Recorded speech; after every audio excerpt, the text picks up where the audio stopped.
ಎದೊಳ್ತೀರಾ ಇಲ್ವಾ ಇವಾಗ? ಆಚೆ ಹೋಗ್ಬೇಕು, ಎದೋಳಿ. 8 ದಿವಸ ಆಯ್ತು ಮಲ್ಕೊಂಡು. ಏನ್ ಹೇಳ್ತಾ ಇದ್ದೀರಾ ಚಿನ್ನು? ಒಳ್ಳೆ 8 ದಿವಸದಿಂದ ಕೊಳ್ತೋಗಿರೋ ಡೆಡ್ ಬಾಡಿ ತರ ಬೆಡ್ಗೆ ಅಂಟ್ಕೊಂಡಿದ್ದೀರಾ.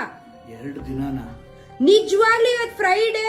2 ಡೇಸ್ ಆಯ್ತು ನೀವು ಮಲ್ಕೊಂಡು. ತಮಾಷೆ ಮಾಡ್ಬೇಡಿ ಬಂಗಾರ. ನಾನೇನ್ ತಮಾಷೆ ಮಾಡಕ್ ನಾನೇನ್ ಲೂಸಾ?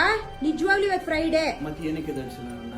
ನಾನು ಎದ್ದೋಳಿಸ್ತಾ ಇದೀನಿ, ಇವಾಗ್ಲೂ ಎದ್ದೋಳಿಸ್ತೆ. 2 ದಿವಸದಿಂದ ಏನೇನ್ ಅರಸಾಹಸ ಮಾಡಿ ನಿಮ್ನ ಎದ್ದೋಳಿಸ್ತಾ ಇದೀನೋ ನನ್ಗೆ ಗೊತ್ತಿಲ್ಲ. ಫ್ರೈಡೆ? ನಿಜವಾಗ್ಲೂ ಫ್ರೈಡೇ. ಈಗ ತಾನೇ ಫೋನಲ್ಲಿ ನೋಡ್ದೆ ತಾನೇ. ಫ್ರೈಡೆ? ಓ ಚಿನ್ನು ಏನಕ್ಕೆ ಎದ್ದೇಳ್ಸಿಲ್ಲ ನನ್ನ? ಎದ್ದೋಳಿಸ್ತಾ ಇದೀನಿ ಅಂತ ಹೇಳ್ತಾ ಇದೀನಲ್ಲ. ಪಾಪ ಅಂತ ರೆಸ್ಟ್ ತಗೊಂಡೆ ಅಂತ ಬಿಟ್ರೆ ನೀವು ಒಳ್ಳೆ ಡೆಡ್ ಬಾಡಿ ತರ ಮಲ್ಕೊಂಡಿದ್ದೀರಾ. ಚಿನ್ನು ಅದಕ್ಕೆ ನನ್ನ ಮಲ್ಗಕ್ ಬಿಡ್ತೀರಾ? ಚಿನ್ನು ಪಾಪ ಅಂತ ರೆಸ್ಟ್ ತಗೊಳ್ಳಿ ಅಂತ ಬಿಟ್ರೆ ನೀವ್ ಈ ತರ ಮಾಡ್ಕೋತೀರಾ ಅಂತ ಯಾರಿಗ್ ಗೊತ್ತು? ಚಿನ್ನು 2 ದಿನ ಆಯ್ತು. ಓ ನಾನೇನ್ ಮಾಡ್ಲಿ? ಬನ್ನಿ ಎದ್ ಬನ್ನಿ ಹೋಗೋದ. ಇದು ರಿಯಾಲಿಟಿ ಒಳ್ಳೆ ಹುಚ್ಚನ್ ತರ ಆಡ್ಬೇಡಿ. ಚಿನ್ನು ಇದು ನಮ್ಮ ಆನಿವರ್ಸರಿ ಬೇರೆ ಇತ್ತು.